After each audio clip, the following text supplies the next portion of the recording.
Okay, welcome and good evening. My name is Hillary and I'm the Public Programs Coordinator at the New York Transit Museum. For accessibility purposes, I am a white woman with glasses and gray curly hair pulled back. Thank you so much for joining us. This evening we will be learning about the MTA's wide range of projects and plans to make our transit system more accessible for all riders. Now, if you haven't been, please join us at the Transit Museum. It's a wonderful space for people of all ages. We are located in downtown Brooklyn in a decommissioned subway station, which is open Thursday through Sunday from 10 a.m. to 4 p.m. We also have a gallery and shop in Grand Central Terminal. For today's program, if you would like captions, just click on Captions at the bottom of the screen and select Show Captions. If you don't see that option, click on the three dots at the bottom of your screen and you'll see captions in the full menu. We also have Jamie here to provide ASL support during the program. She is a white woman with a blue top and blonde brown hair kind of swept to the side. She will be visible on screen for the entire program. We also shared our presentation slides in our reminder email. Let me make sure that I've now added that to the chat, so that link is available if you'd like to follow along the slides on your own computer. There will be time for Q&A at the end of the presentation, so please feel free to add questions and comments in the chat throughout the program. I'll collect your comments and share them with the speakers at the end of the presentation. Now I'd like to introduce our presenters from the MTA Accessibility team. First, we have Mira Phillipson. A Chicago native with roots in New York, Mira's passion for equitable city life and public transit has guided her career in accessibility at the MTA. She first moved to New York to pursue a degree in urban studies and sociology from Barnard College. She also studied European urban planning and transportation in Copenhagen, Denmark. Today, she serves as MTA Accessibility's Senior Innovation Strategist, researching, testing, and implementing innovative accessibility features and solutions, whether technological, informational, or infrastructural. Mira will also be pursuing her master's in urban planning at New York University Wagner School of Public Service in the fall. We also have with us Charlie Cohen. Charlie is an Excelsior Service Fellow on the MTA Accessibility team.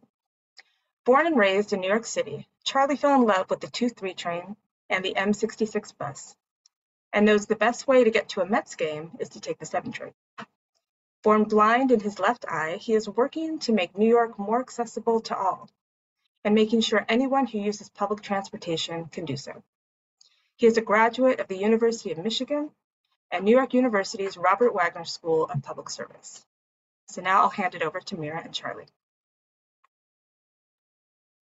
Thank you so much, Hillary, and good evening, everybody from MTA Accessibility. As Hillary said, my name is Charlie Cohen. For visual representation, I am a white male wearing glasses, a little bit of a 5 o'clock shadow, and a salmon t-shirt, or salmon golf shirt, I would say. And I will hand it over to my colleague Mira to introduce herself.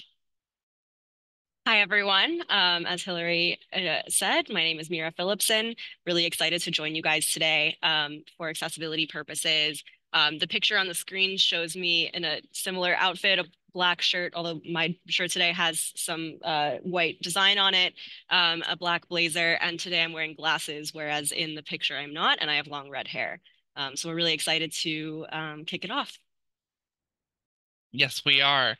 So we will go to our first slide, laying out what our agenda for tonight will be. We are going to introduce what our team does and what accessibility means to the MTA. Run through some of the numbers, some of the fact sheets that you may have seen before about our stations, our railroads, our buses. And then we're going to take a deeper dive into the bus system, the past, present, and future, then moving on to our subways, history, current state, and the future. And then we will focus on what the use of technology is today and what we're excited to share for tomorrow. We will have some time for some question and answers, and then there will be some announcements from our team as well as the Transit Museum. So we are excited for this program. Please, again, if you have any questions, ask them in the chat, and we look forward to learning from each other tonight. So with that in mind, Mira, will you go to the next slide? So accessibility for all. It is one of the agency's core values. It is a cornerstone in all that we do. Maximizing accessibility for our customers is more than elevators. It informs every decision that we make, thinking from planning a new station to thinking about the design of our buses and thinking about the ways that our customers get information about their daily journeys, thinking about their journey for tomorrow. It is everyone deserves equal access to the same places, experiences, the information, and the content that is available. And our team, as well as the agency as a whole, strives for that mission. The ADA compliance, so the Americans with Disabilities Act, an act that was signed in 1990, is the minimum of what we work towards. We always aim higher, higher than compliance, and thinking about what steps we can do to make everyone's journey from the first opening the door to wherever you need to go easier, convenient, and accessible. An investment in accessibility from elevators and ramps, the technology, maintenance, it invests in everybody. It is not just for those with accessible needs. It is for thinking about the sign that tells you when your next train is coming, or if the elevator is available, thinking just all of those steps away. Investing in accessibility is investing for everyone. And so with that, we'll go take a look at some numbers. So today at the MTA, we did this presentation last year, and we have some exciting new updates to share. So for our first point for New York City Transit, this includes our subways and our buses, as well as our paratransit services. 151 of our 493 New York City Transit, subway, and Staten Island Railroad stations are accessible. And in the last 12 months since we did this presentation, we've added 10 new stations, which is really exciting, and excited to add more as we go into the future. Looking at our fleet of buses, our full fleet of almost 6,000 buses, from their local bus to the express bus to the select bus services, are all accessible via ramp or lift. And thinking outside of the New York City and looking at the region as a whole, Long Island Railroad is just at 90% of the stations are accessible at 113 of 126, and Metro North going up to Connecticut and to the Hudson Valley, 103 of 124 of those stations are accessible. So we are continuing to invest. We are continuing to make those numbers get a little higher, and are excited to talk about how the steps we got there, what we're doing now, and going for tomorrow. So, as many of you know, in 2022, the MTA signed a historic settlement agreement that committed funding and committed the expansion of accessible subway service to be developed for the next 30 years. This historic settlement has provided concrete that we have to build. We have to make sure that 95% or continuing to build is going to occur. And we are excited for this commitment for today. We are always looking to build and looking into solutions. And the MTA and the New York State have committed to this and are excited for this project to continue.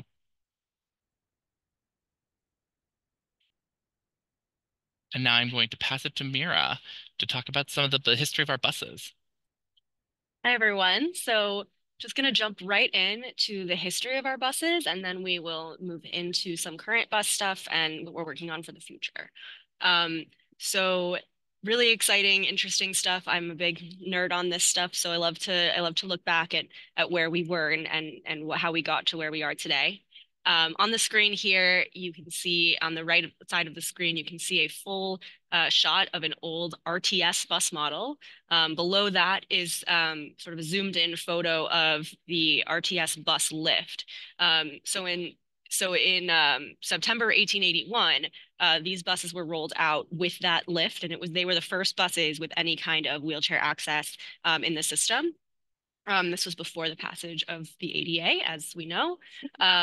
And before that, in September 1975, the MTA implemented half fare for customers with disabilities.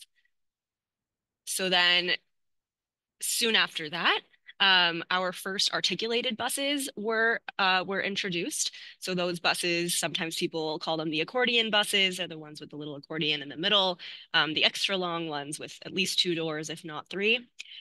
So these have they had a platform lift that was in the front door of the bus, and that sort of predated the ramps that we have today. But if you can see in the picture on the left, a picture of a man in a power chair using the lift, you can see that this bus also had steps to board the bus.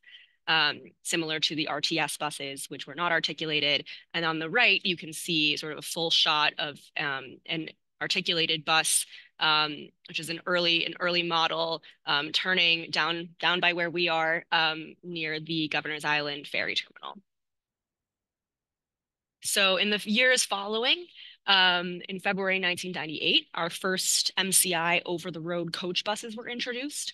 And the same year, later that year, we introduced our first electric local bus with a wheelchair ramp.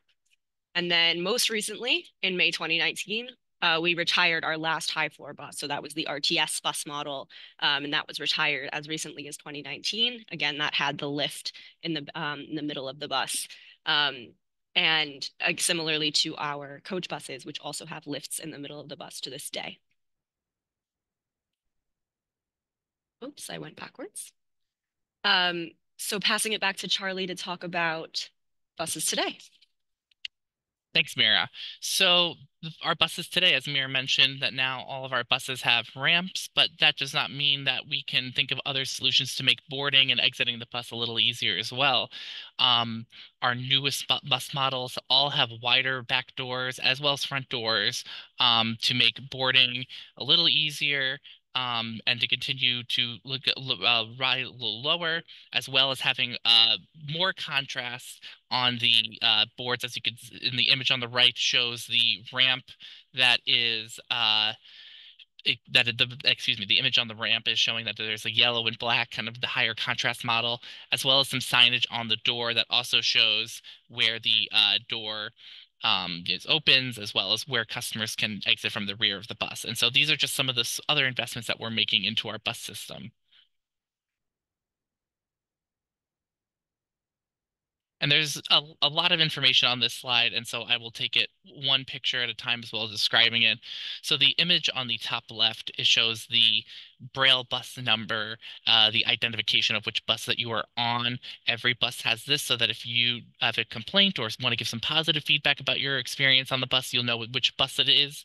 If you are blind or low vision, the image on the bottom left is our priority seating area, some of the signage that is in that area.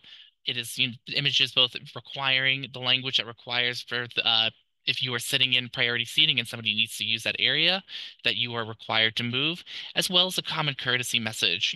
We have, over the last year, have rolled out our courtesy counts campaign, helping New Yorkers help one another. And so it is both, if you will, honey and vinegar, both explaining the rule as well as doing something for your fellow New Yorker, as well. So you could see in these images on the right some of the zoomed in decals that we have now, including the famous image in the middle of "Won't you please give this seat to the elderly or disabled," with a heart, a red heart, replacing the O. Mira, if you would go to the next slide, please. And so every bus, every local and select bus, has priority seating in the front of the bus. These two images that we are showing here is a woman in a wheelchair in the priority seating area, as well as a zoomed in image on a blue and yellow button with the ISA or the ISA logo, as well as 2 USB chargers, which can be found on every bus. This blue button allows a customer to request that that their stop is coming up.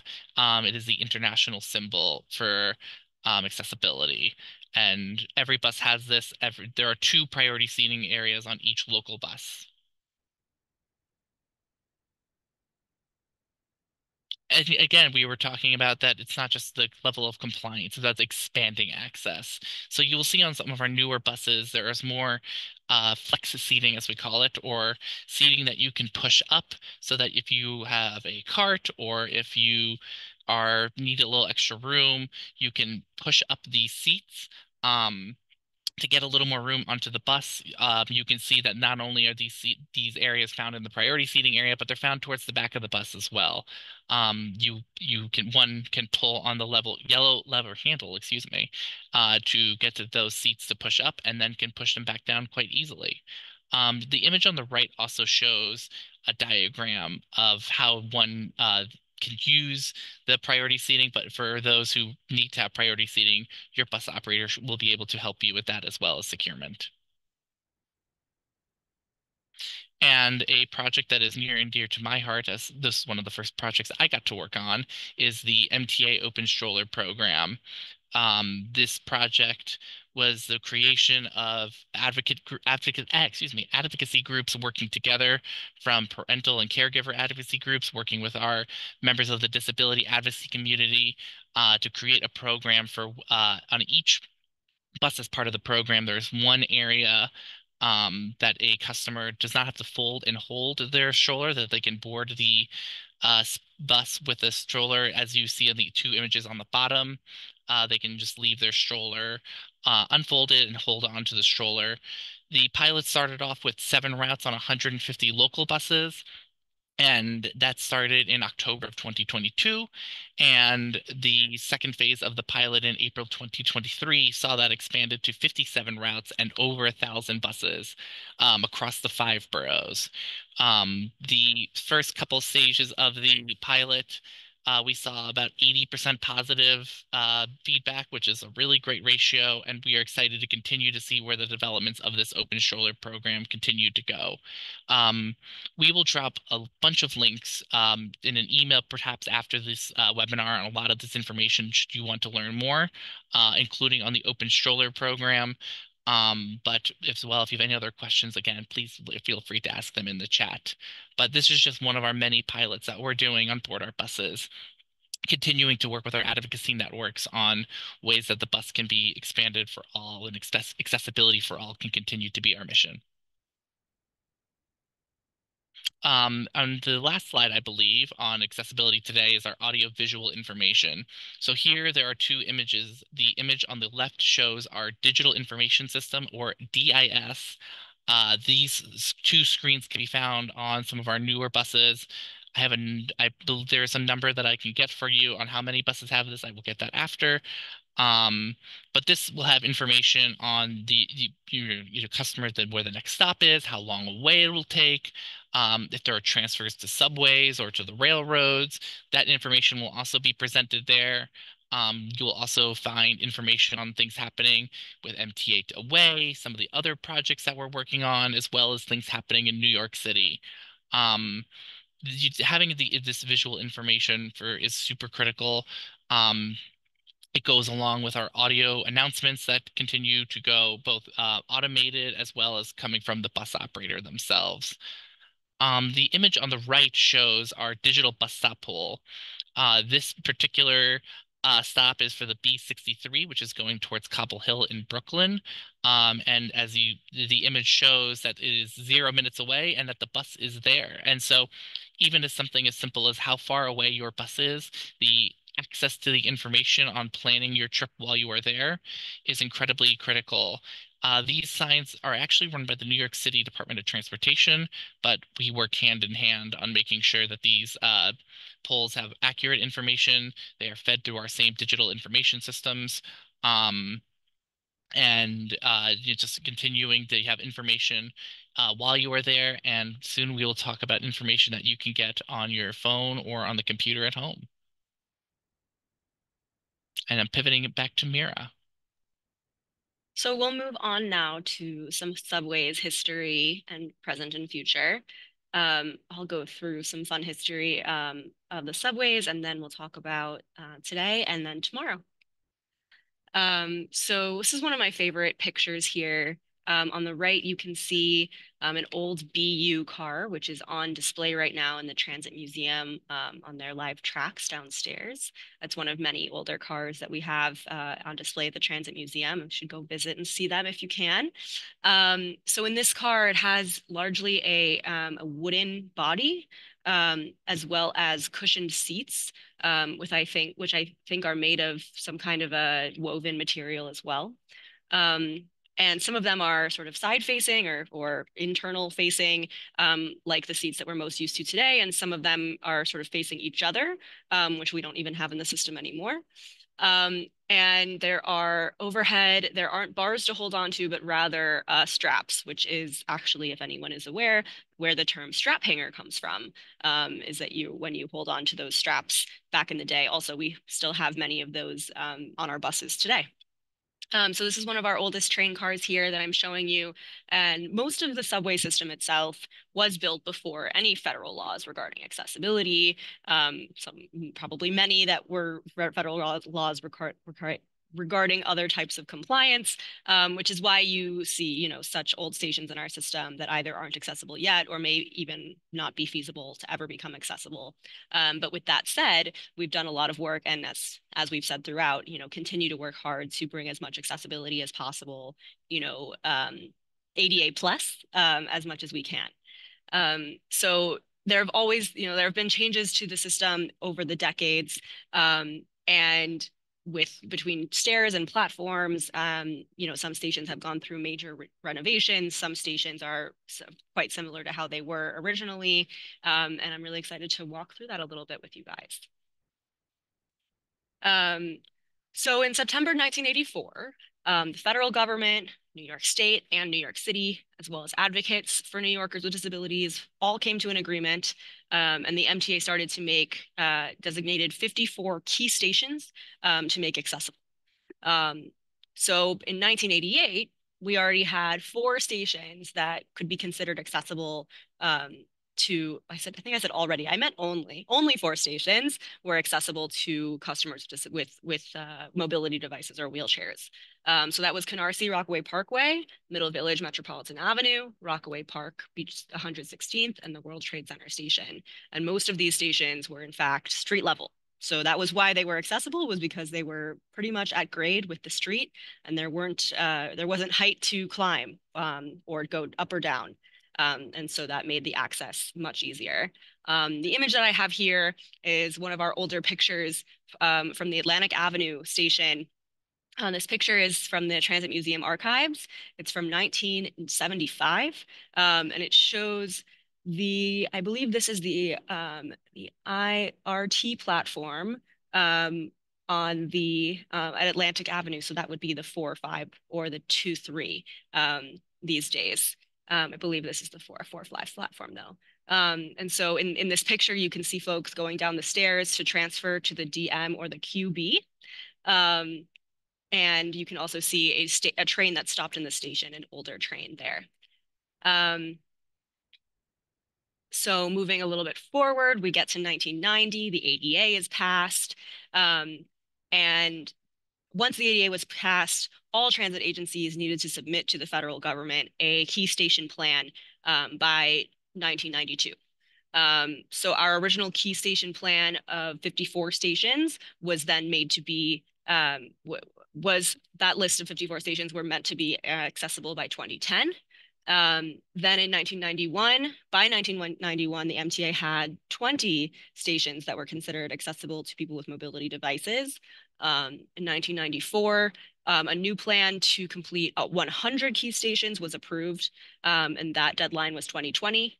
And in 2000, the FTA approved 95 of those stations, with the final 5 to be identified. Just to flag in there, extra tidbits for this piece. We have completed 99 of 100 key stations at this point. Our 100th key station, Hunter College, is finally getting moving, under construction. There's a lot of interesting history there if you want to Google it, but we're really excited to be breaking ground on Hunter College. So moving on to today. So we have a couple of examples here of some of the ways that the MTA has gotten a little bit more creative with making stations accessible. So on the left, we have a picture here of the new ramp at the Avenue H station in Brooklyn. It's on, sorry, the Q station in Brooklyn. So this is quite a long ramp. It's got, I think, 3 or 4 turns. And this was a solution. This is a station that is slightly above street level. And the other side of it, the northbound side was already accessible. And so this ramp brought accessibility to the Coney Island bound side. And this ramp is a solution that ramps don't break. So, understanding that ramps aren't the solution for everyone, they do require, of course, physical movement. But that they can be a really great solution in certain scenarios, particularly considering that they don't require maintenance remotely in the same way that elevators do. On the right-hand side, you can actually see a picture of the newest transit elevator at Penn Station. This is elevator 618. It's right next to the 123 at Penn Station. And this elevator is a much wider cab. So the interior of it is almost, I think, double the size of most of our elevators in the system. And we're really working to continue to push for larger elevators where we can fit them, so that more than 2 people can fit in the elevator at a time, and folks can get where they need to go more quickly. So you can see in this picture, quite a few people are in the elevator, and there's still room for the gentleman with the stroller to join, although I'm pretty sure that he ultimately waited for for the elevator to be empty there. I'm going to pass it back to Charlie to discuss wide aisle gates. Thank you, Mira. I actually was thinking about elevator 618, and I think that elevator is a really good example of this past meeting the present, thinking about the future of the idea of where we could find places to have larger elevator cab sizes, and thinking about creative solutions that our team works on alongside with our partners at New York City Transit and Long Island Railroad and construction and design and Metro North, thinking of how can we take a system that in some parts is over 100 years old and finding modern solutions to them. And speaking of modern solutions, we come to our wide aisle gates. The 2 images here are both taken at, or actually, no, the image on the left is taken at I believe that is Atlantic Avenue, the 2-3 train going towards Manhattan, and the image on the right is from the Sutphin Boulevard Archer Avenue JFK Airport Station. Our wide aisle gates, these are pilot gates. There are 5 of them currently deployed throughout the subway system, 2 at Sutphin, 1 at Atlantic, 1 at Astoria, and 1 at Penn Station. And if you can think about the key characteristic of those stations, that they are all really important transportation hubs. And so these wide aisle gates provide solutions for customers with luggage, customers with strollers, as well as customers with mobility devices. The wide aisle gates, again, these are our pilot gates. We want to learn from these gates on how we can think about our gates of the future. We've gotten a lot of feedback and seen a lot of videos and thought about the ways that we can enhance our gates for the future while balancing the commitment to accessibility. And our team is always trying to find solutions where we can continue to develop accessible gates and develop accessible features while working within the system that we already have. And so wanted to give a shout out to our wide aisle gates.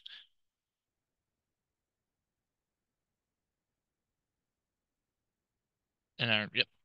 Oh, and thinking about the other features that are within our station, wide aisle gates are one of the ideas that we have to replace the auto gate entry, which is the image on the left. At every station, you will be able to, if a customer requires the use of the gate, if they are in a mobility device, if they have a stroller, a bicycle, or luggage, that they have the access to use the auto gate to the same Omni payment method or your Metro card. And so the wide aisle gate is kind of the next step into that, and thinking about we want to both make a bigger gate and not a big heavy metal door. but also at the same time thinking about the other things that the MTA system needs. We have working with our partners in the New York State government to make sure that they're still continuing to pass all fire codes and safety codes and compliance codes. But this is something that, we see a past solution, our past product with thinking of present solutions and thinking about the future going from there. As well, the image on the top right shows the boarding area with the blue ISA stations that are accessible. Most of the time you'll find them at the center of your station, but that depends. There's some oddities here and there, but that information can all be found on our website, which again we will make sure to share a link with you after. The boarding area is usually the area that will allow customers to easily, with mobility devices or strollers, once again, to board onto the subway with ease. The image in the center bottom is a picture of tactile platform edges. You can see the bright yellow contrast with the bumps that are protruding from the image.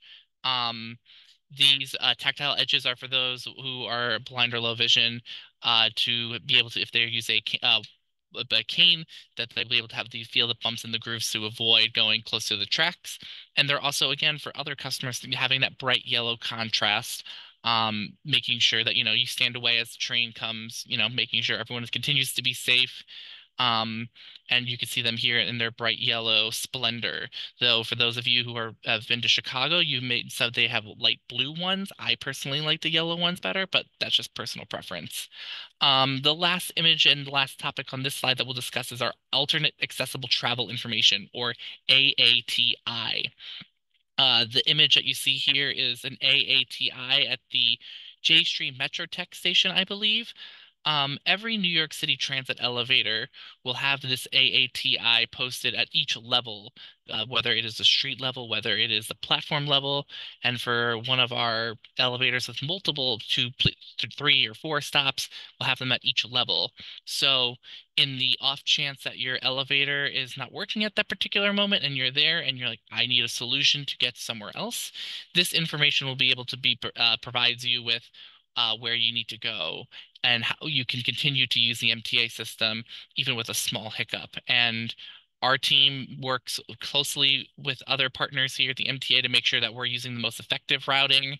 And we are continuing to think of new solutions so that if customers have other places that they need to go, that we can make this more dynamic, and that is to come. But right now, currently, all stations have these alternative accessible travel information signs. And this image will also be found on our website, which we will show a little later as well. Also on these slides, you can see the elevator identification number. So this is elevator 709. If you ever see an outage or want to know information about specific elevators, knowing your elevator ID is always really critical. It helps, this is something that we'll talk about again a little later, but finding out specific information about our elevators, it always makes it a little easier. So always looking out for elevator IDs, and which every elevator and escalator has.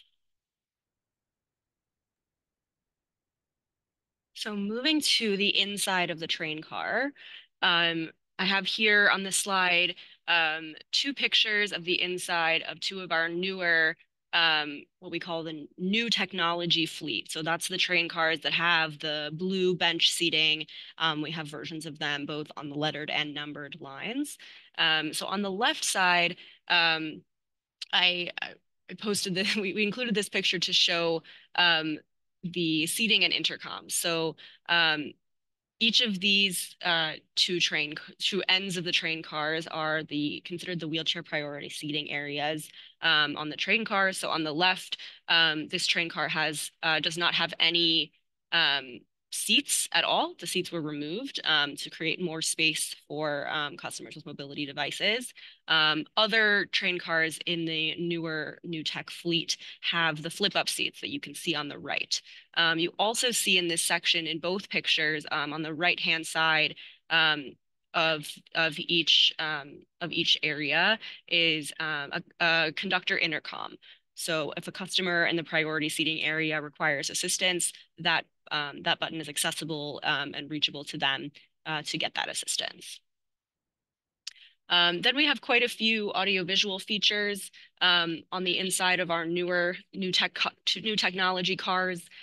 So on the left picture, you can see the overhead sign that's called the CIIS, the ceiling information something sign, the ceiling. Yeah, I don't remember the second word, but the ceiling something something information sign. And to the right of that is the flexible information screen. So that has the line maps that are digital. So each station kind of moves along, and it always shows the last stop as well. And the next stop is highlighted. Then on the right side of the screen, you can see an employee kind of holding the doors open on a train. And on the sort of in the middle left of the top middle left of that picture, you can see both a customer intercom. So if anyone needs assistance that might not be in that priority seating area, as well as the red light that turns on when the doors are open in our new cars. And that's a feature that I'm excited to focus on for the R211s, which are next. So last year we were talking about the R211s in a little bit of abstract. This year I'm really excited to be talking about them, knowing that potentially many of you have ridden on one already. Potentially some of you have ridden on an open gangway R211, which is called the R211T. And that's pictured on the right. You can kind of see how the subway car goes on and on and on. So there's a number of new features on these subway cars that are accessibility centered, and we're really excited about them. So while I was talking about the door lights, I'll start there. So on the picture on the left, you could see that there's a bit of a red light sort of up and down the entire side of each of the doors. And those are green when the doors are sitting open, and they flash red when the doors are closing. And that's something that I've certainly noticed. It's a much more noticeable signal, and this assists particularly customers who have low vision and/or customers who are hard of hearing, who may not hear the dinging of the doors opening and closing, but benefit from the lights flashing. Similarly, the doors on the R211 cars are 8 inches wider than all of our largest doors that we have in the system at this point. And that allows for a bit of an easier flow entering and exiting the train car. You can see on the floor where there are sort of decals on the flooring, encouraging folks to move away from the door and spread out into the train car. In both of these pictures, you can see the wheelchair priority seating areas, which are labeled much more dramatically than any priority seating we have so far in the subway system. So these seats are yellow. They also are flipped up, similar to the flipped up seats on the new technology cars. They kind of stay in the up position, and then you can pull them down and put weight on them for them to stay down, so that they're out of the way for customers with mobility devices, but can be used for folks who do want to sit or do need to sit. And as I said, that those are yellow to really bring extra attention to the fact that they are priority seating. Above the doors, you can see our new version of a digital line map. It is digital in a similar way to the flexible information map that I was talking about before, but this one is LCD. So it's a little bit less pixelated, if you will, and has more colors. So each train car has the correct color for that line as well. You can see the stanchions, the raised bars on the screen, the picture on the left are coated with yellow. I don't know why they aren't on the right, but most of them are. And I think and then the emergency button above the priority seating, both on the left and the right of the picture on the right, and then also next to the door and above the seat on the picture on the left. And those have Braille, and they're a little bit more obviously emergency intercoms as opposed to the existing ones.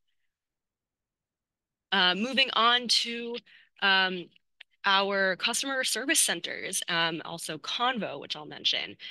So as folks are probably aware, it's been a little bit over a year now that our customer service employees in stations have come outside of our station booths. Sometimes they are still inside, they're stationed there generally, but depending on the station and how busy it is, you may see the booth agent station agent walking around the mezzanine, assisting customers with a MetroCard vending machine, with an Omni vending machine, etc. So we've implemented these customer service centers. So they're basically large versions of expanded versions of station booths. During the worst of the pandemic, station booths were rendered fairly unuseful because they don't take cash, and the agents couldn't leave the booth. So there was quite little that agents could do for customers. Now that they're out of the booth, there's so much more they can do. And so now we've outfitted these customer service centers. They're at, I think, around 10 stations now, and we're continuing 6 stations. 11 stations, I think, now. And we are expanding now to significantly more to bring these to more areas across the 5 boroughs. I also want to mention Convo, which is an app / technological solution, which we have tested recently at the Penn Station Customer Service Center, which is pictured here, as well as at the Times Square Customer Service Center. And this is an app that uses a QR code. It's not really an app, excuse me, a solution that uses a QR code to bring customers who use American Sign Language immediately to an interpreter who can then interpret their interaction with a station agent or customer service center agent to be able to help them receive assistance from that agent for customers who use ASL and may never have otherwise been able to receive in-person assistance. The proof of concept that we did was only 3 weeks long at the time, and it went very, very well. And we're hoping to pursue more time with them, more testing with them, and a longer testing with them in the coming months. So definitely stay tuned for announcements on that. Lastly, I'll just talk about some of the exciting accessibility solutions that we've been testing over the years. So many of you may be aware of the Accessible Station Lab at J Street Metro Tech Station. So that took place actually in 2019. It's so long ago already, but it has actually informed a lot of our sort of innovation research since. So the picture on the left is actually from J Street Metro Tech, which you can see in the signs. It's one of my favorite pictures because it shows almost everything that we were testing in kind of one shot. So you can see on the ground the boarding area decals. So as Charlie was describing the accessible boarding area before, we have over the years only had an overhead sign indicating the accessible boarding area. And it really isn't enough for customers to easily find and navigate to. So we've been rolling out these decals on the floor.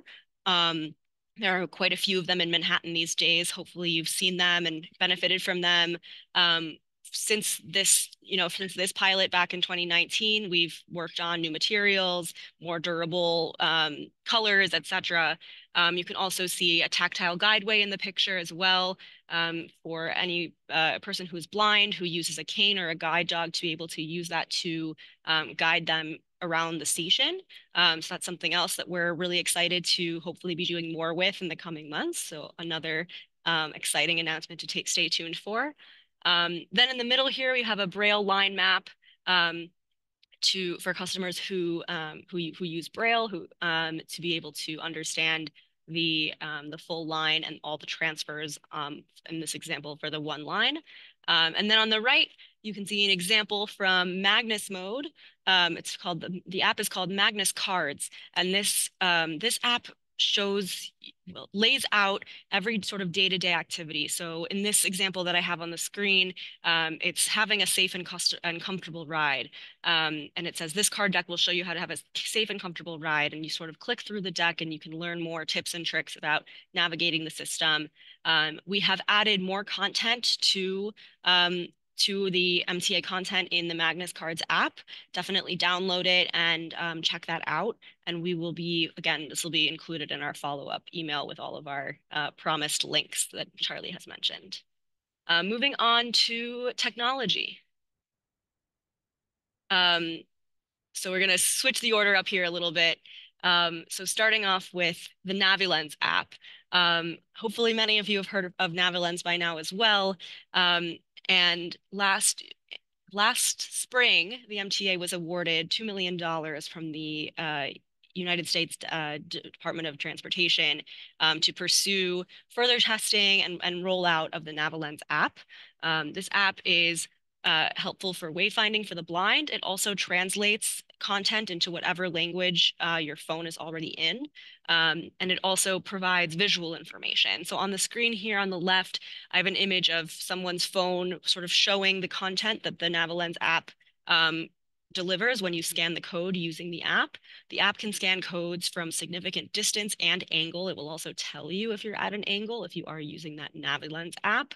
The NaviLens Go app, which is pictured on the left picture, and also the screenshot picture on the left, is a more visual version of the app for people who are seeing the screenshot picture all the way on the right of the screen is what the NaviLens app delivers for people who are blind and need only audio information.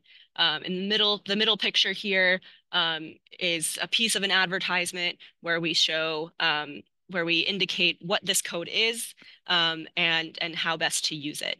And then there's a QR code there, which you can try out the NaviLens Go app without even downloading it. We're really, really excited to be rolling out more of NaviLens through this grant. It will be rolling out over the course of the rest of the year and probably into 2025 along the entire 6 line in Manhattan and the Bronx, as well as on the BX12 bus route on Fordham Avenue in the Bronx. So we're really, really excited to see this rolling out, and again, stay tuned for announcements very soon on this. We are finally getting there with getting things installed and moving. That was a whole lot of information, and this is our last slide, folks. And again, we are bridging into the 21st century and thinking about the ways. And I think something that's really interesting about NaviLens is that, you know, it's the technology that is at the station, and thinking about the ways that we can get information to our customers beforehand. You know, some of these slides may look the same as last year, but there've been a ton of updates since then. I'll start on the right with our live subway map, which is a really cool visual representation of where your subway is along the routes of the city, so you can get a kind of sense of how big New York City can be and where the trains are, and you can see all of the service. If there are any service changes over the weekend, this map will show this as well. I always just think this is a really cool little tidbit, but I want to focus on the 2 images on the left. The first one on the bottom is our MTA WhatsApp. If you ever have a question while on the go and have access to the WhatsApp function application on your smartphone, you can send a message to a live person to get information on where you need to go for your destination, or I need to find an accessible route from City Hall up to Times Square. What's the best way to do it? This feature allows you to have that one-on-one communication. Is also available for our Metro North and Long Island Railroad customers. Again, we will send lots of links after this meeting. And I want to wrap up tonight with real-time service alerts, because we are really excited to announce that our New York City Transit elevator and escalators alert system has now been moved to our same system, the same marketing cloud system as our other service alerts. So you can get 24/7 information on any unexpected or expected outages on your elevators should those arise.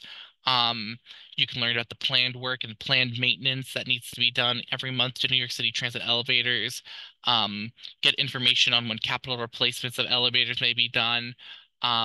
Just get that real-time information about your commute, as well as if you don't want text messages or emails 24 hours a day, you will be able to select time frame, and when that time frame starts for a new day, so let's say it's 8 in the morning, you'll get an update. If there should be if there is any outage, you would be sent an update, but the commitment to our elevators and their upkeep is utmost and critical. There was a lot of information there talking about our past and our present and our future, and we thank you for spending a little bit of time with us today. And we want to wish you a happy Disability Pride Month. As we've mentioned before, it is the 34th anniversary of the signing of the Americans with Disability Act. You can use this link here, and hopefully we can drop it in the chat right now to learn more about all of our plans and updates for this month. We have opened up a couple of new elevators this year, from all the way in the Rockaways up to the Bronx and in Brooklyn. And you can catch, as I think somebody dropped in the chat earlier, we have a newsletter that we try to send out every month. So definitely sign up for that.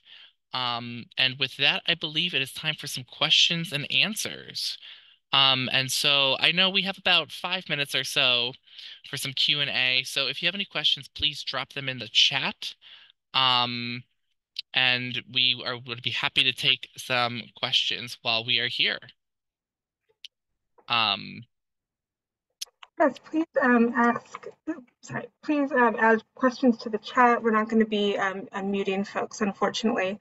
There was a question that came in a little bit earlier that we can ask. So how can the public get more involved, be it on boards or participate in surveys or trials with some of these innovations and projects? Yeah, so I saw that question in the chat as well. What a great question, and we're so happy that you want to get more involved. So as Charlie was saying, and as I think Sarah also wrote in the group, our colleague Sarah, in the chat, I mean, the best way to stay in touch and to stay up to date on anytime we're asking for feedback or trying to engage with you as a member of the public, as a member of the community, is our newsletter. You can also definitely check out our website regularly, our webpage, mta.info/accessibility. That one is going to help you out with our most current information. But yes, our newsletter is going to be the best place. And right now we are seeking some feedback on many of the features that I listed today: the boarding area decals, NaviLens, the tactile braille map, as well as the Magnus Cards app. I think I said them all. So we are currently looking for feedback on those features, and we will be sure to send out the link to get you guys involved. And we have another. So that's the answer to that. We have another question about how are decisions made about which stations to add things like elevators to, or is there a clear line of which station is going to receive the next kind of upgrades? Is that all laid out, or is that still just a process? Yeah, so that's a great question. And this also is part of the settlement that we mentioned earlier and the legal criteria on how we go through our selection process of deciding on stations. And I know along that route between West 42nd and West 4th, there are some elevator capital replacements that are happening. And again, we will drop a link to that chat. Elevators have a roughly 20-year lifespan before they need to be replaced. And the commitment to elevators is not just opening new elevators, it is to upkeep those elevators and make sure that they last their shelf life. And so these are some of our older elevators that we need to replace, and they're also part of our capital plan. But again, there's a variety of factors that go into it, thinking about stations that are nearby that are accessible, thinking about economic factors, socioeconomic factors. Those are laid out in our settlement agreement.